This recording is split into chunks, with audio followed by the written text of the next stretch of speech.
नमस्ते। कहानी का शीर्षक है फांसी का फंदा और झरने सी हंसी। 18 अगस्त 1908 मुजफ्फरपुर जिले की जेल में 18 वर्षीय लड़का फांसी का इंतज़ार कर रहा था।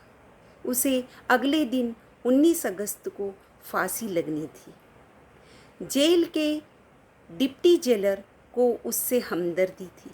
वे वार्डन के साथ आए और उसे बोले, तुम्हारे लिए मैं कुछ आम लेकर आया हूँ, बहुत मीठे हैं, इसे चूस लेना।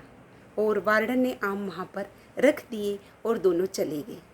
अगले दिन 19 अगस्त को लड़का सुबह 3 बजे ही उठकर फांसी के लिए नहा धोकर तैयार था। वह अपने बाल इस तरह से संवार रहा था जैसे शादी के लिए दूल्हे साहब सज रहे हो। तभी और वह एक राष्ट्रीय गीत भी गुनगुना रहा था। तभी डिप्टी जेलर साहब आए और बोले, बेटा तैयार हो? लड़के ने मगन मन से कहा, हाँ बाबा। तभी डिप्टी जेलर साहब ने देखा, उनकी नज़र आमों पर पड़ी और उन्होंने देखा कि आम तो वैसे ही रखे हुए हैं। तो उन्होंने लड़के से पूछा, क्यों तुमने आम नहीं खाए? तब वह लड़का बोला, मौत के डर के सामने आम खाने की किसे सूझती है। दुखी रोनी सूरत बनाकर बोला। तभी डिप्टी जेलर साहब दुखी मन से वार्डन को बोले, सारे आम उठा लो।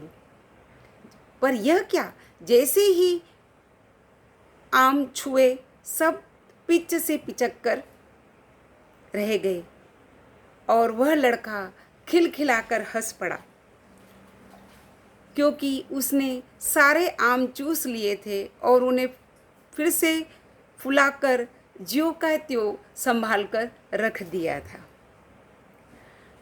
जेलर साहब उस लड़के की फांसी के समय उस लड़के की निडरता, मजाक करने का साहस और झरने सी कलकल करती हंसी,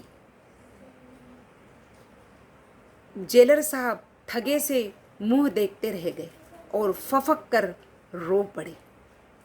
यह लड़का कोई और नहीं, अमर शहीद खुदीराम बोस थे। धन्यवाद।